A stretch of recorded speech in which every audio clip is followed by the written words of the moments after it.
نہیں کی اویس کے لہجے میں اکتاہٹ تھی۔ اویس تم اچھی طرح جانتے ہیں الحمدللہ میں اپنی نظروں کی حفاظت کرتا ہوں، پھر بھی احتیاط کے باوجود کسی نامحرم پر نظر پڑ جائے تو فوراً نظریں جھکا لیتا ہوں، اور اگر مجبوراً کسی سے بات کرنی ہو تو ضروری بات ہی کرتا ہوں، تمہاری طرح بے تکی نہیں ہانکتا۔ حمزہ نے نرمی سے کہا۔ اچھا تو کیا آپ سمجھتے ہیں کہ بس سارا دن لڑکیوں کو دیکھنے ان سے باتیں کرنے کے لیے آوارہ گردی کرتا رہتا ہوں؟ اویس کا موڈ سخت خراب ہو گیا۔ وہ جھنجھلا اٹھا۔ نہیں، میں نے یہ نہیں کہا، بلکہ تمہیں سمجھا رہا ہوں کہ آئندہ ایسی حرکت مت کرنا۔ شریف لوگوں کے یہ چال چلن نہیں ہوتے، اور نظر کی حفاظت بہت ضروری ہے کیونکہ یہ شیطان کے تیروں میں سے ایک تیر ہے۔ حمزہ نے اس کا کندھا تھپتھپاتے ہوئے کہا، اچھا بھائی، ماننا کہ مجھ سے غلطی ہو گئی، آئندہ احتیاط کروں گا۔ بس آپ اتنا بتا دیں گے کہ اس لڑکے کا رشتہ آپ کے لیے مانگ لیں۔ اویس نے موڈ خوشگوار بناتے ہوئے اپنے مطلب کی بات کی۔ پسند تم نے کی ہے، شادی بھی تم کر لو، حمزہ نے غصے سے کہا۔ توبہ بھائی، کیسی باتیں کرتے ہیں؟ میں نے اسے بہن کی نظر سے دیکھا ہے اور بہن کہہ کر ہی بلایا ہے، میں اپنی بات سے پھرنے والا نہیں۔ اویس نے نیا سے مزید چڑھایا۔ تم اپنی بات سے پھرنے والے نہیں تو کان کھول کر سن لو، میں بھی کسی ایسے لڑکے سے شادی نہیں کر سکتا جو ارے کرے کی باتوں میں آ کر اس کے ساتھ چل پڑے، سمجھے؟ حمزہ غصے سے پیر پٹکتا ہوا اپنے کمرے میں چلا گیا۔ دونوں کی بحث میں زینب کو بولنے کا موقع ہی نہ ملا، سو وہ چپ چاپ سنتی رہی۔ امی آپ کا کیا حال ہے؟ چلیں صبح ودیا کے گھر، اویس ماں سے مخاطب ہوا۔ سنا نہیں تم نے حمزہ کیا کہہ رہا ہے؟ زینب نے اس پر چنچنٹی سی نگاہ ڈال کر کہا۔ امی آپ بھائی کی باتوں میں نہ آئیں، وہ خاندانی لڑکی نظر آ رہی تھی، شریف بھولی بھالی، آپ ایک بار جا کر دیکھ تو لیں، اویس نے منت کرتے ہوئے کہا۔ زینب نے سوچتے کہا، ٹھیک ہے تم کہتے ہو تو جا کر دیکھ لوں گی، اور اگر اس کا کہیں اور رشتہ طے نہ ہوا ہو تو بات بھی کر لوں گی۔ اویس زینب کی بات سن کر خوشی سے اچھل پڑا۔ زبردست امی جان، یہ ہوئی نا بات، اویس نے مسکراتے ہوئے کہا اور دوبارہ کھانے میں مگن ہو گیا۔ زینب کے دو ہی بیٹے تھے، حمزہ اور اویس۔ حمزہ 25 سال کا تھا اور تعلیم مکمل کرنے کے بعد ایک فرم میں اچھی پوسٹ پر تھا، اور چھوٹا اویس ماسٹر کر کے کسی اچھی جاب کی تلاش میں تھا۔ زینب کی عدت پوری ہوئی تو نوید احمد نے اپنی بیگم سے مشورہ کر کے زینب کی شادی داؤد کے ساتھ کرنے کا سوچا۔ داؤد نے بھی باپ کے حکم پر سر چکا دیا۔ زینب تو پہلے ہی نگہت کو ایک آنکھ نہ پاتی تھی، اب اس کی سوکناپے پر جل بن کر رہ گئی۔ وہ داؤد سے بات بات پر لڑتی، اسے بے اولادی کے طعنے دیتی اور اپنی قسمت کا رونا روتی رہتی۔ اس کے باوجود داؤد اسے خوش رکھنے کی ہر ممکن کوشش کرتا، لیکن زینب جیسی سوکن کے ہوتے ہوئے نگہت کہاں خوش رہ سکتی تھی۔ پھر وہ جب اسے زینب کے ماں بننے کی خبر ملی، اس کی پیروں کے نیچے سے تو زمین ہی نکل گئی۔ یہ کیا ہو گیا؟ کمی داؤد میں نہیں مجھ میں تھی، اب کیا کروں، کیسے جان چھڑاؤں اس ٹائم سے؟ وہ منصوبے سوچنے لگی، پھر یہ خیال کے آتے ہی وہ مکروہ ہنستے ہنستے اٹھ کھڑی۔ کچھ دنوں کے بعد وہ اپنے بھائی چھیدے کے گھر جا پہنچی، جو غنڈہ گردی میں مشہور تھا۔ کیا بات ہے آپا، کیوں پریشان ہو؟ چھیدے نے نگہت کے چہرے پر ہوائیاں اٹھتے ہوئے دیکھا تو پوچھ بیٹھا۔ بس بھائی کیا بتاؤں، اس زینب کی وجہ سے میں ہی پریشان ہوں، اس نے تو میرے ناک میں ہی دم کر رکھا ہے۔ میں تو سمجھی تھی کہ دانیال کے مرنے کے بعد زینب اپنی ماں کے گھر چلی جائے گی، مگر کیا پتا تھا کہ وہ میرے ہی سینے پر مونگ ڈلنے والی ہے۔ اب تو بی بی کے پاؤں زمین پر لگ ہی نہیں رہے، پہلے ہی اس موئے گڈو کی وجہ سے میری اس گھر میں کوئی اہمیت ہی نہیں، اب کون پوچھے گا مجھے؟ حالانکہ میں تو خاندان کی ہوں، پڑھی لکھی، خوبصورت اور سلیقہ مند ہوں، صرف اولاد ہی تو نہیں ہے، تائی ابو کو تو میرا خیال ہونا چاہیے، اور اس داؤد میاں کو جب دیکھو اس کے آگے پیچھے پھر رہے ہوتے ہیں، میں تو انہیں نظر ہی نہیں آتی، مجال ہے جو میری طرف آنکھ اٹھا کر دیکھ ہی لیں۔ میری بھی کیا زندگی ہے؟ نگہت نے چھیدے کو جھوٹی کہانی سنا کر اپنے جلے دل کے پھوڑے۔ اچھا تو آپا تو کیا چاہتی ہے، مجھے تو بتا، کس طرح خوش ہو گئی؟ چھیدے نے اس کا مدعا چاہا، بس زینب کا کانٹا نکال دے تو میں خوش۔ نگہت نے ادھر ادھر دیکھا، سرگوشی کی۔ زینب کو راستے سے ہٹانا کیا مشکل ہے، میں بھی چاہتا ہوں، ایک ہی گولی کی مار ہے۔ چھیدے نے اپنا پستول اٹھاتے ہوئے کہا۔ نہیں، اسے جان سے نہیں مارنا، خوف زدہ ہو کر بولی۔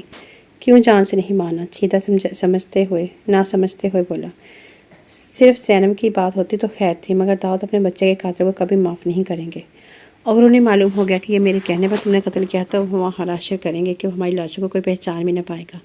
نگہت نے آج کی اسے ساری بات سمجھائی۔ ہاں ابا، یہ تو تم نے ٹھیک ہی کہا ہے، داؤد جتنا شریف ہے اتنا ہی خطرناک بھی، اس کی دشمنی سے خدا بچائے۔ اچھا پھر تم ہی بتاؤ کیا کرو؟ چھیدے نے بھوے اچکا کہا۔ زینب کو اتنی دور لے جا کر ایسی جگہ چھوڑا کہ وہ مرتی مر جائے مگر واپس نہ آ سکے۔ نگہت نے رازدارانہ لہجے میں کہا۔ ٹھیک ہے آپا، تو فکر نہ کرو، میں اسے ایسا غائب کروں گا کہ داؤد اس کی گھر تک بھی نہ پہنچ سکے گا۔ چھیدے نے کچھ سوچتے ہوئے سینہ تان کر کہا۔ ہاں یہ کی ہے نا بات، اچھا ٹھیک ہے، جس دن میں اور زینب گھر میں اکیلی ہوں گی میں تمہیں پیغام بھجواؤں گی، تم آ جانا۔ اچھا میں چلتی ہوں، نگہت یہ کہہ کر گھر واپس آ گئی۔ امی یہی گھر ہے، اویس نے ایک براؤن رنگ کے گیٹ کے سامنے گاڑی روکتے ہوئے کہا۔ پھر گاڑی سے اتر کر اویس نے بیل بجائی۔ ملازم نے دروازہ کھولا تو اویس نے ملازم کے ذریعے اندر پیغام بھجوایا۔